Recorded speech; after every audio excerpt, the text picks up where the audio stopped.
Welcome to me YouTube channel sway success. आज हम 9th class के लेक्चर नंबर 11 में लेवल्स ऑफ ऑर्गेनाइजेशन का जो टॉपिक है बायोस्फीयर लेवल, जो कि लास्ट लेवल है लेवल्स ऑफ ऑर्गेनाइजेशन का, वो डिस्कस करेंगे। इससे पहले हमने जो अपनी प्रीवियस लेक्चर्स हमने पढ़ लिए हैं उनमें हमने तमाम लेवल्स डिस्कस कर चुके हैं हम, जिसमें हमने सब atomic and atomic level discuss किया, मॉलिक्यूलर लेवल डिस्कस किया, organelle and cell level, tissue level, organ and organ system level, individual level, population level and then community level. हमने देखा कि हर आने वाला जो नेक्स्ट लेवल है वो अपने से प्रीवियस लेवल के कंपोनेंट से मिलकर बनता है। जैसे हमने जो प्रीवियस लेक्चर पढ़ा था वो था कम्युनिटी लेवल। तो हमने देखा कि जब बहुत सारी पॉपुलेशंस मिलती हैं तो एक कम्युनिटी लेवल बनता है। ठीक है, आज हम देखेंगे कि बायोस्फीयर लेवल की क्या स्टोरी है, बायोस्फीयर लेवल कैसे बनता है। बायोस्फीयर जैसे कि नाम से ही जाहिर है, बायो मीन्स लाइफ। जहां पे भी बायो को वर्ड आ जाए आपको समझ जाना चाहिए कि बायो का मतलब लाइफ है। इट्स मीन के जिंदगी की बात हो रही है। स्फीयर का मतलब होता है सर्कल, कोई भी चीज जो सर्कुलर शेप में हो उसको कहते हैं स्फीयर। स्फीयर है ये। तो बायोस्फीयर मीन्स कि जिंदगी का एक सर्कल। तो what is the definition of biosphere according to your book. मैं कोशिश करती हूँ कि मैं ज्यादा से ज्यादा जो मटेरियल है वो आपकी बुक से लूं, क्योंकि स्टूडेंट्स जो 9th क्लास के स्टूडेंट्स हैं वो बेसिक लेवल के अभी उन्होंने स्टार्ट किया होता है कुछ के लिए। तो जैसे गवर्नमेंट स्कूल्स के अगर तो काफी मुश्किल होता है इंग्लिश को समझना। तो मैं कोशिश करती हूँ कि मैं material as it is book से ही लूँ और उसी को समझाऊं ताकि बच्चों को अच्छे तरीके से समझ आ जाए। ठीक है, फिर भी अगर आपको कोई इशू है या समझने में कोई मसला है तो आप फिर भी मेरे से क्वेश्चनिंग कर सकते हो without any hesitation. The part of the earth inhabited by organisms communities। Biosphere level क्या है? The part of the earth inhabited. Inhabited का मतलब होता है रहना, बाय ऑर्गेनिजम्स कम्युनिटीज। ऑर्गेनिजम्स की कम्युनिटीज जहां पे रहती हैं उसे कहा जाता है बायोस्फीयर लेवल। के एक स्फीयर है, वहां पे ऑर्गेनिजम्स रहते हैं, तो उसे कहा जाता है कि ये एक जोन है लाइफ का। Because biosphere is also known as zone of life, इसको जोन ऑफ लाइफ भी कहा जाता है। तो एक खास मैं अगर एक सर्कल ड्रॉ करूं तो उस सर्कल को मैं कहूंगी कि जब तक हम इस सर्कल के अंदर हैं इट्स मीन कि हम बायोस्फीयर में हैं। ठीक है, तो बायोस्फीयर क्या है? जिंदगी का एक स्फीयर है जिसके अंदर लाइफ पॉसिबल है, इसके बाहर लाइफ पॉसिबल नहीं है। इसके बाहर ना तो कोई जिंदगी मौजूद है और ना ही कोई जिंदगी मुमकिन है। ठीक है, the part of earth inhabited bye organisms community, जहां पे जानवरों की तमाम कम्युनिटीज रहती हैं। जब हमने कम्युनिटी की डेफिनेशन देखी थी या कम्युनिटी का पढ़ा था तो हमने वहां पे देखा था कि कम्युनिटीज एक किस्म की नहीं होती।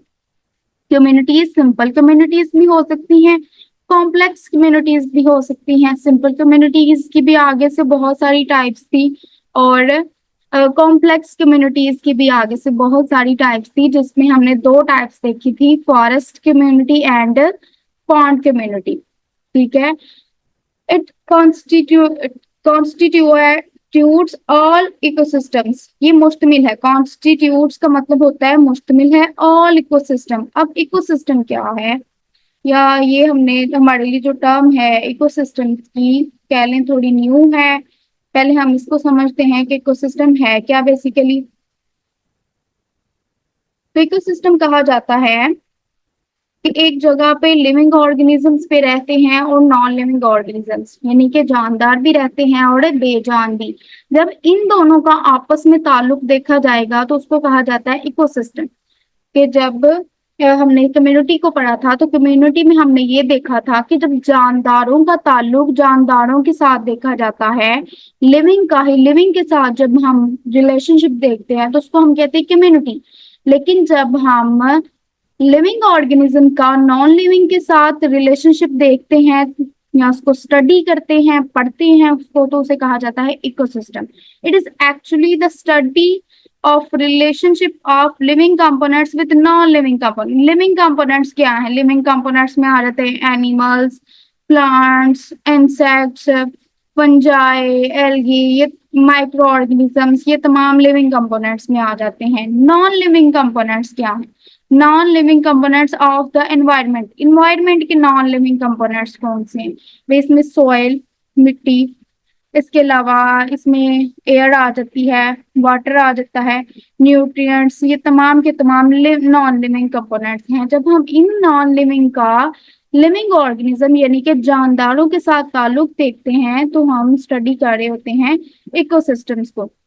अब हम इकोसिस्टम को की definition with the reference of biosphere देखें तो क्या है वो? According to this, it constitutes all ecosystems, के तमाम इकोसिस्टम्स इसमें आ जाते हैं। यानी कि बेशक वो इकोसिस्टम हो, ग्रासलैंड इकोसिस्टम भी हो सकता है, वो टंड्रा इकोसिस्टम भी हो सकता है, वो डेजर्ट यानी कि सहराओं का इकोसिस्टम भी हो सकता है, वो पॉन्ड का इकोसिस्टम भी हो जाता है। तमाम के तमाम जो इकोसिस्टम है एक, वो तमाम किस में आ जाते हैं? बायोस्फीयर लेवल में। इसको हम समझते हैं एक डायग्राम की मदद से कि अगर मैं एक सर्कल ड्रॉ कर रही हूँ, ठीक है, तो हम बात करते हैं कि इस सर्कल के अंदर जो है वो लाइफ है, यानी कि बायोस्फीयर है, जोन ऑफ लाइफ है। जब हम इस सर्कल के बाहर चले जाते हैं तो इस सर्कल के बाहर कोई लाइफ नहीं है, ठीक है। इस सर्कल के बाहर ला है, यानी कि जैसे जैसे हम ऊपर मूव करते जाते हैं एनवायरनमेंट में, तो जैसे जैसे हम ऊपर जाते हैं ऑक्सीजन का जो लेवल है वो कम होता जाता है।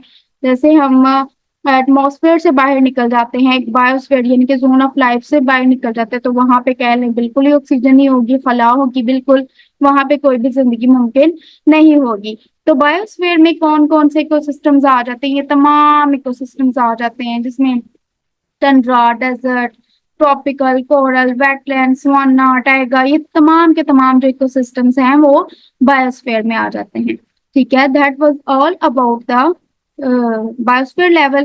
पेपर में क्वेश्चन आता है अक्सर, what is zone of life, या तो इस तरह से क्वेश्चन आ जाता है या फिर वो ये पूछ लेते हैं व्हाट इज इकोसिस्टम, तो आपने इसको 2 मार्क्स का क्वेश्चन आ जाएगा, तो आपने इसको डिफाइन करके तो कोई ना कोई एग्जाम्पल दे देंगे।